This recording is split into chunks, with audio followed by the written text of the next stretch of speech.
Welcome back to the Kentucky Valley Educational Cooperative Digital podcast. I'm Robert Brown, your host today, and I'll be joined with co-host Desi Bowling.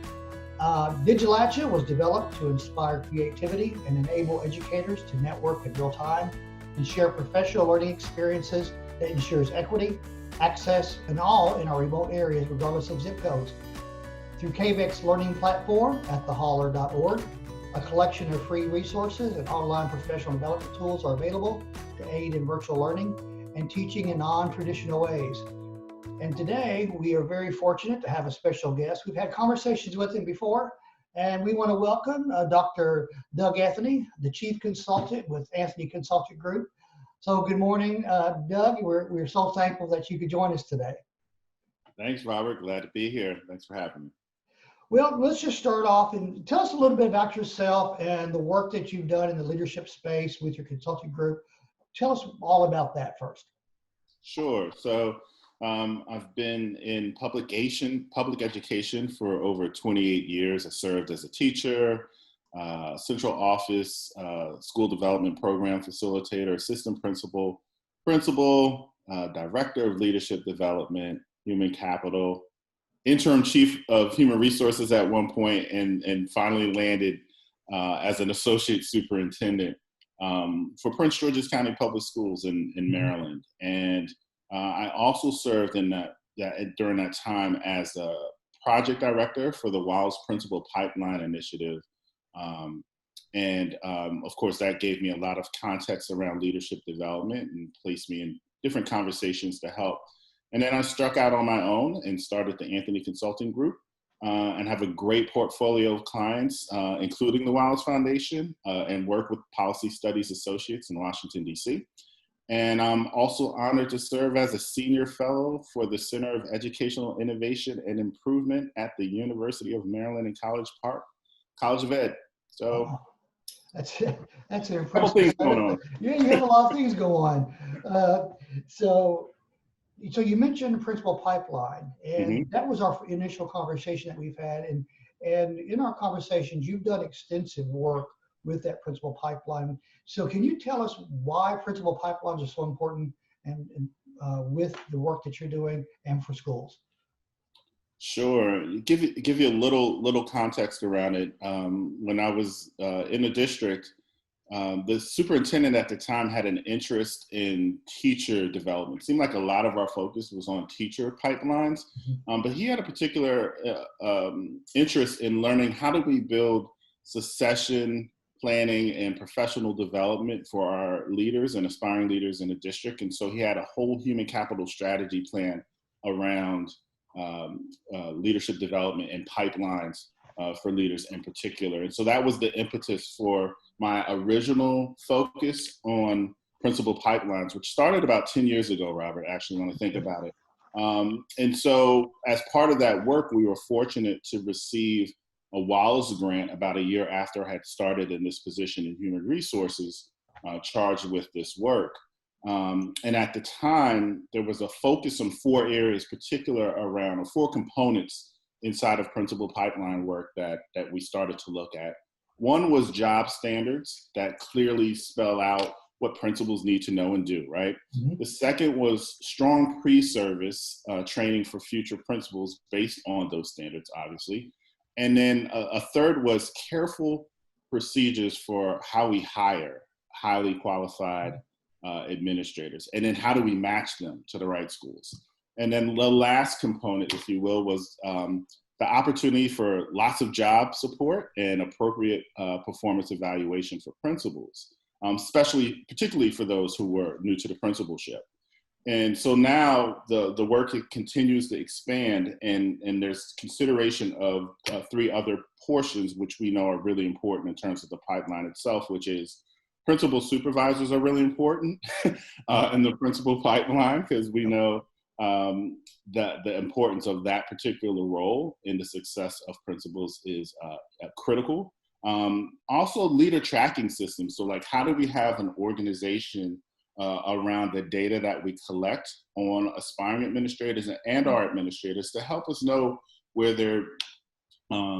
we might have a pathway of individuals who who might be serving as teachers right now or teacher leaders right now that ultimately could end up in the space as a principal in our district. And so what type of experiences are they having? What type of mentors do they have? What type of school context and environments are they working in?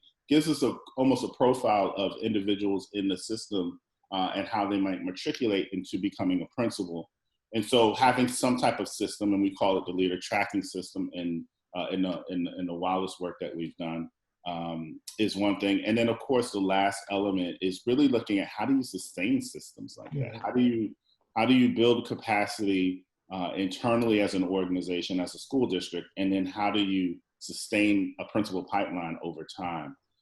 So a lot of my work has been rounded around those ideas.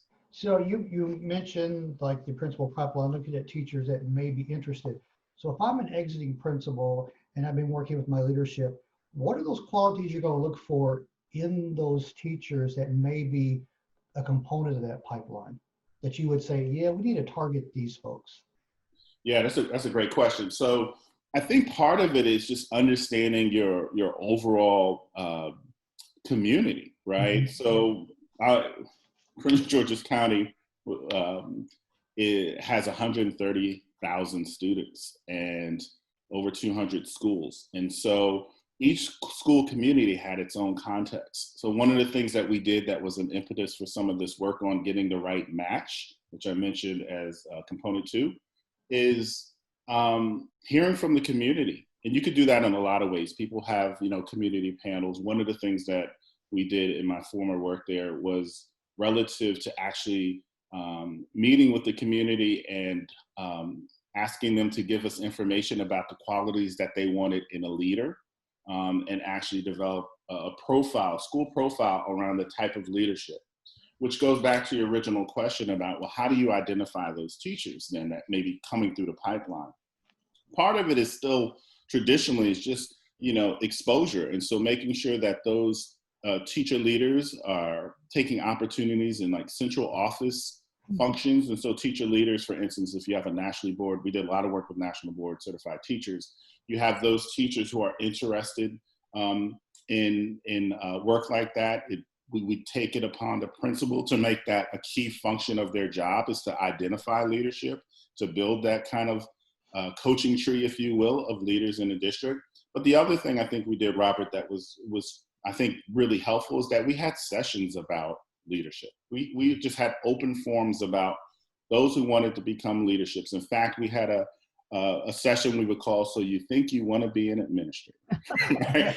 And so it was an opportunity for people to call, and then we would invite like first-year principals or administrators and assistant principals and principal supervisors, those living and working in the role, to give some context around what it really is like. And then we would do the central office kind of logistical things of the requirements, but we talked more about what it takes and to give a reality around what the expectations were. And so those were some of the things and some of the ways I think we get at how did we find the people. And what I like about what you said, we had this conversation, and Desi, I don't mean to take over because I know you have a couple of questions you want to ask him, but what you're referring to is some place-based solutions where you're looking at the needs of that community, that school. So if I'm in this community and I'm in that pipeline, will the same skill sets work for me in this pipeline if I would decide to go to a different district or different state? Can you speak to that for just a second? Yeah, that's a great question, Robert. That, the normal conversation I have around that particular topic when we talk about schools and improvement, like in the term turnaround schools, right? And can you, do you prepare people or leaders for just that type of environment, or do you prepare them to lead anywhere?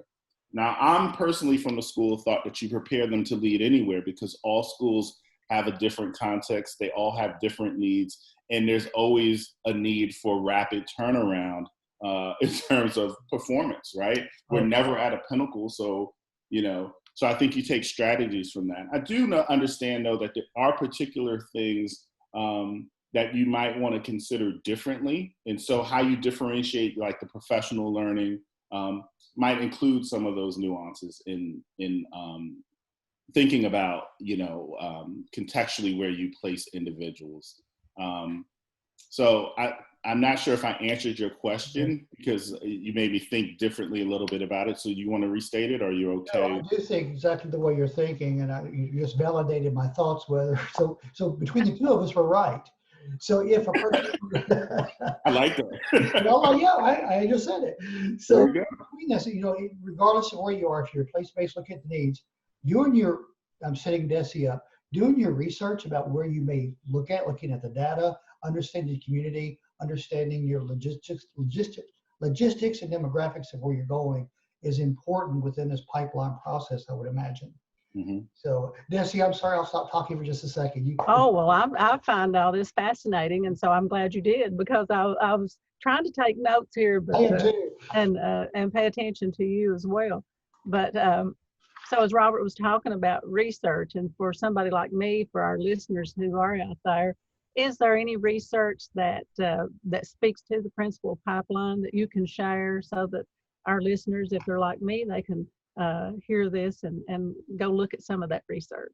Sure. So Desi, what's interesting is there's tons of research on educational leadership, right? And there's some seminal pieces out there of research.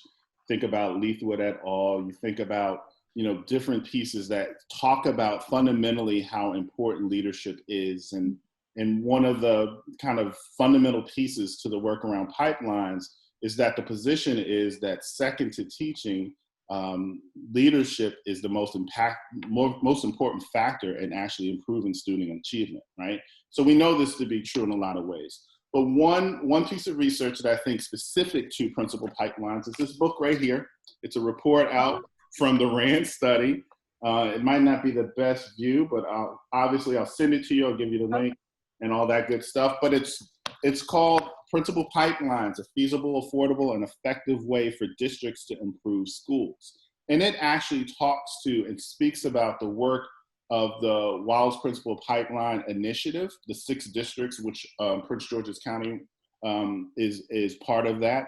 And so it gives you information about the results and some of the things that happened, but it talks about, it's a comprehensive report about pipelines in and of itself. More recently, and this was in June of 2020, because this was in April of 2019. More recently, RAND also came out, and that's by RAND, the RAND organization. Mm-hmm. More recent research follow-up was taking stock of principal pipelines, what public schools districts report doing, and what they want to do to improve school leadership.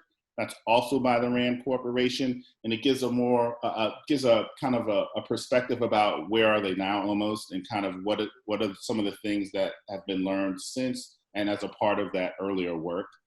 And then the other thing I would say about pipelines that I personally find useful, particularly because a lot of people ask me, well, what did you do? How did you start your pipelines? What was all that about, Doug?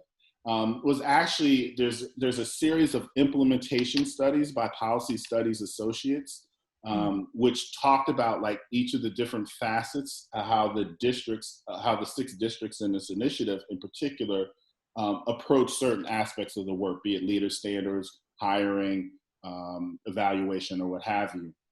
And a great place to find all this, because I know I give you kind of 3 quick research spaces to go, is actually the Wallace Knowledge Center. And while I'm a consultant with the Wallace Foundation, I was using the Wallace Knowledge Center before I ever got a grant from them as a member in a district or otherwise. And I just think it has a lot of great resources where you can find a lot on principal pipelines in particular, because that's a little bit different than just talking about leadership. Well, those sound like great resources, and I think we can put those up maybe on the holler, Robert, is in connection with this podcast. I think that'll be great. And as we think about principles, the principal pipeline and leadership, and knowing how important leadership is, and we talked a little bit about the environments that principals are put in. In today's climate, looking at virtual versus in person, and here in our region, what we've seen is that people are just being, our educators and our kids are just being yanked around. They're being, go in person, and then now they're going to have to go all virtual because the governor had made the decision that starting Monday, then all of our schools will be closed. Middle and high schools are going to be closed until January. The as far as in person, they'll be virtual, but the elementaries, then they can make that virtual or in person going back December the 7th. But is there, given that landscape, then what do you see successful principals doing to manage and to facilitate the continued learning in all those different challenging positions they're going to be put in? Yeah, Desi, that's such a great question. So there are a couple of things that I see in my conversations and work with principals and principal supervisors too, because they play an important role in how they support principals, right? So I would say that some of the really sound practices that I see is their ability to effectively communicate, right? So you just talked about the number of changes that come down the pipe. One day you're virtual, one day you're not, one day you're hybrid, the next day kids are coming, another isn't. And that can be a lot, right? So principals who seem to navigate and are very clear about how they deliver that communication and hold regular opportunities to engage all the different stakeholders and are transparent about it, I think actually help the communities the most and seem to find the most success because they're living the moment and they're being clear about what they know. The other thing I think I see, excuse me, as a pattern is their ability to control what they can control, because so much of it feels like you can't control anything. Mm-hmm. And so there's certain things that won't change, right? Like teachers are still going to teach.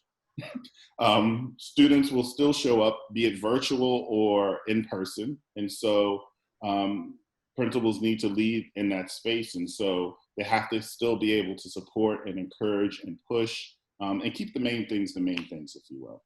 And then there's a phrase that some of my colleagues in different circles that I've been working with use. And so I can't give correct attribution, but I would just say these aren't my words, but I think they're so powerful. Really strong, effective principals right now, in my opinion, practice grace and flexibility, right? There has to be this idea of being able to understand, look, we're all going through this. We're all feeling the tension. We're all under pressure. We all feel this as human beings in this particular point in our world, for that matter. And so having the ability to both extend grace, receive grace, as well as flexibility, I think is really important. And then the other thing I would share kind of along those lines is really effective principles to me right now help people understand how to manage their own self-care, but of course take stock in their own self-care. And so figuring out ways to take care of themselves, because you can get Zoom fatigue and every other type of fatigue nowadays. And so how do you do that? Because even when you're not in front of, or in their experience, they're not working with their staff or, in rooms, visiting classrooms with students or on Zoom with parents, when they're off and talking to central office or other people, it's still via Zoom. So, really having opportunities to get a break from the technology and things like that is important. And then the last thing I'll say, Desi, to that question is coaching and being coached. Really good principals I see still take this opportunity to coach in real time. And it's probably more important than ever to provide feedback, ongoing feedback to those that you support and serve and lead in this time, and also the ability to be coached. So principals who seem to thrive to me more than maybe others have a really good supervisor that pour into them and coach them and are great listeners for them. So those would be kind of the high level things that I think are really important for principals that seem to be thriving and doing well under the incredible circumstances. So I think that having that good supervisor is just incredibly important, because I've always thought about the principals that I've watched and along the way in all these years, that it's like they're always on. They don't, between being the leader for their teachers and everybody in their building, and then you've got the kids, and you've got the parents, and then outside of that, you've got the community as far as athletics and all of that goes. Mm-hmm. So having somebody there that they know that's got their back, I think is very important as well. Absolutely. And I think all those attributes are important, everything Desi said, because you mentioned parents a couple of times. Parents are really stressed. Yeah. Because, you talk about the trauma-informed teaching that students are going through, the parents are going through trauma too, not knowing from sometimes one week from the next that he meant this seriously because he knew I was an educator, but he said it in a joking manner, though he did say it to the supervisor. He said, listen, I just want you to make a decision. Either keep my kid in school or virtual, because I'm going to be mad at you one way or the other. I either can be mad at you once or mad at you every other week. Take your pick. So Right. the stress level is there. For So sure. I did appreciate what he said, but so the patience that the principals have to have at this particular point is important. I do have another question. I want to follow up on your research. You mentioned something that jogged a memory, but in your pipeline, oftentimes some teachers get a principal certificate because that means pay increase. They may never have a desire to become a principal, but they have a desire to get that compensation. Within the pipeline, does that help alleviate any of the need to go into principalship or the teacher leader roles? Has your research come across any kind of information related to that? Yeah. So, there's lots of research that talks about, I guess, the drivers for why one might remain in the position or why others seek the position itself. I don't know if in the pipeline work that's a particular aspect, although in the report it does speak to retention as being a factor. From going through a pipeline experience, principals more inclined to stay. And there's across the districts, I think there were 8 fewer losses of principals leaving the system as a result of kind of this principal pipeline. My own personal research, Robert, is maybe what we talked about at one point, because I did my dissertation around principal attrition in a large urban school district. And what I found in my own research was I looked at it through three paradigms, if you will. I looked at it through the characteristics of the individual who was a principal. I looked at it through the structures that existed within the system, and then the conditions that existed in the system. And so what came out as a result of me kind of looking at it in this way, in terms of supports, and this goes back to something Desi just said 2 seconds ago, the first thing that was really interesting to me was that almost every single principal said having other principals around and available to them and teaching them and learning with them and presenting with them and sharing with them, those other principals was a primary support for their willingness to stay in the position itself, right? The second thing, and again, this is my research, was that the principal supervisors were important. That ability to have someone who, I love Desi's term, someone who has your back, who's going to coach you and who's going to, be there, both to push you, but hold you accountable, push you, support you, help you, all those things are really important. And then a distant third in my research, and I'm a central office guy now, but it was the professional development, kind of the central office support. So those were like the supports that they found. In terms of the conditions, this kind of goes back to your point, Robert. Salary, I think, is always going to be important. I think it's, unrealistic to assume that people don't make, decisions on the fiscal opportunities. And so, I think that's why, maybe an unintended, but hopefully positive outcome of result of our national epidemic is that people are starting to understand the importance of teachers, and hopefully they're understanding the importance of all school personnel, but also in particular principals and the role that they play and the complexity of that position.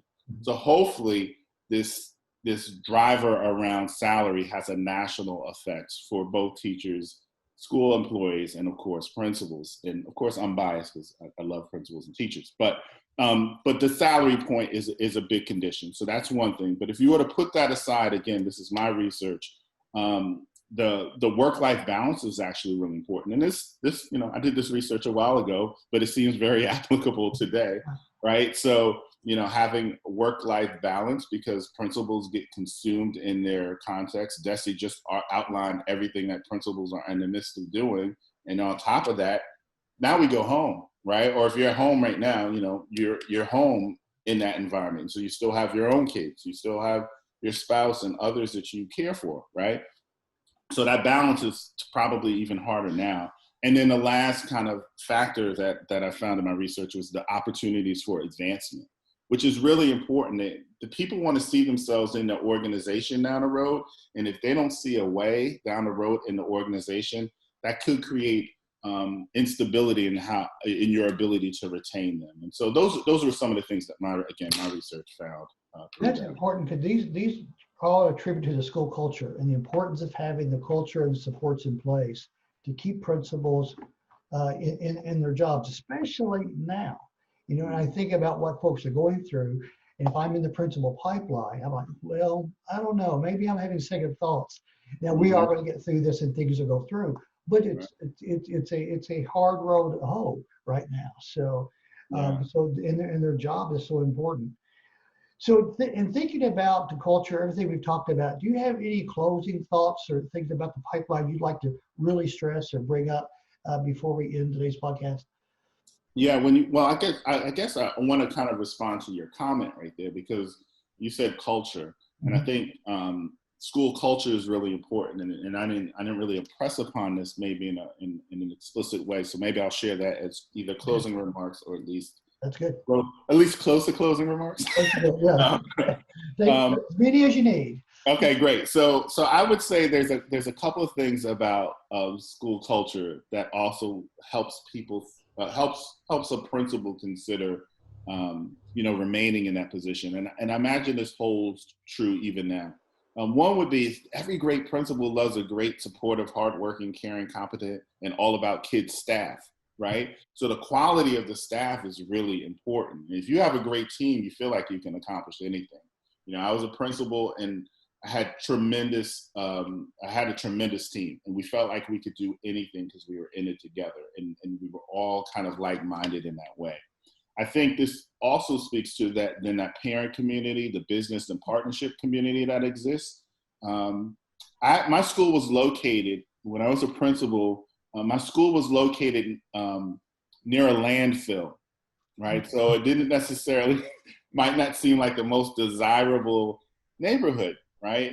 But I, along with the members of my team, we built relationships with the community. We built relationships with the landowner, and they in turn became partners and would support the students with different events. We would donate things to the school and things like that. And so I never forget about the agency that a principal has to develop those partnerships. A third thing that I think is and particularly important about culture is the central office school facing, right? Because central offices, they can be really helpful, or they can be a real hindrance for a principal.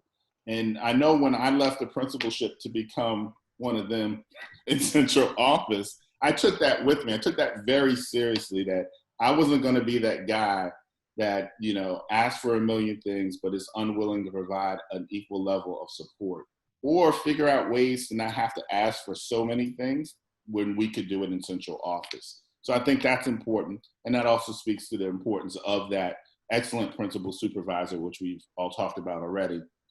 And then the last thing I would say is that I think that the ability to think through how we use data to really inform our practice is critical. Like, if in an environment where teachers, administrators, parents, the organization itself is used to looking at data and trying to make really strong, informed decisions on data, you build a culture that's always around thinking about data and improvement.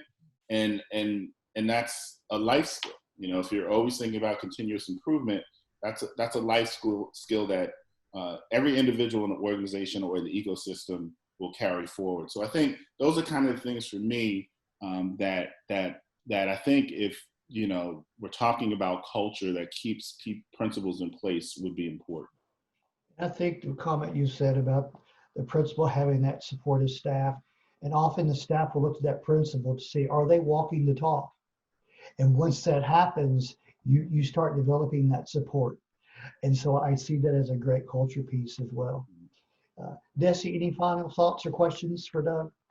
Well, I think that's exactly right, because I can remember when I taught middle school, and we had a supportive principal and assistant principal and the counselor who were all in there in the in the office, and then all of the teachers felt important. And back then Kentucky gave rewards, for monetary awards for schools that performed well, and we got those, and we shared those with the cafeteria staff and with the transportation folks, and it was like everybody was on one big team. And then I've seen schools that and everybody wanted the principal to do well. We liked him, so we wanted our school to be successful. And so we were out in the community, talking about all the good things that was happening at our middle school. And then when it seems to me like that, and I've seen that happen, that when those people leave and you have other leadership that comes in, and there's that transition and not knowing well, then it takes them a little bit to move up, move that staff to where you can have that same level of confidence and everybody's feeling like they're on the same page and on the same team. So I think culture is very, very important. Absolutely. And I have just learned, I have enjoyed listening to you. Oh, thank you. This is fabulous. Thank you. I appreciate that. And I can tell by talking with you, Doug, or you walk the talk. Mm-hmm. And we've spoken with you 3 different times, and I'm always learning something new. And you re-inspire me. Oh, me too. Thank you both. For 36 Very years. kind. Yeah, no, I've been in education 36 years, and listening to you, I get elated again. So thank you for that. I appreciate that. Now, Robert, thank you for that. That's a beautiful thing to share with someone. So I appreciate both of you for sharing that. That means a lot to me. Thank you. Before we sign up today, Doug, would you have any closing thoughts for us? And I think no, not anything necessarily. Maybe as inspiring. So I don't want to ruin the moment. But I would say, Robert, and Desi, that one, I have appreciated our conversations as well. I think what you said is critical, that we can learn from each other. Like, the world is small right now because we can get on a Zoom conference. I think I mentioned before, the viewers won't know this, but I guess I would just say, my dad, who is 86 years old, when he was 3 years old, moved from Alabama to Harlan County, Kentucky, because his dad was going to be a coal miner. And it just kind of brings it full circle to me in terms of, what we can do together to get better. And so conversations like this, I think, are really important. So I really, truly want to thank you and for allowing me to share my perspective about ed leadership. I do recommend folks to go to the Wallace Knowledge Center because I think it's a great spot and resource for people to learn more. And I'll share the links with you when we hang up. I'll send you all the pieces I referenced. But thank you for having me. Thank you for your time. And on behalf of the Kentucky Valley Education Cooperative, we want to thank Dr. Doug Anthony for sharing his expertise, his resources, and my co-host, Desi Bowling, for being here with me today. And we will catch you on the next podcast.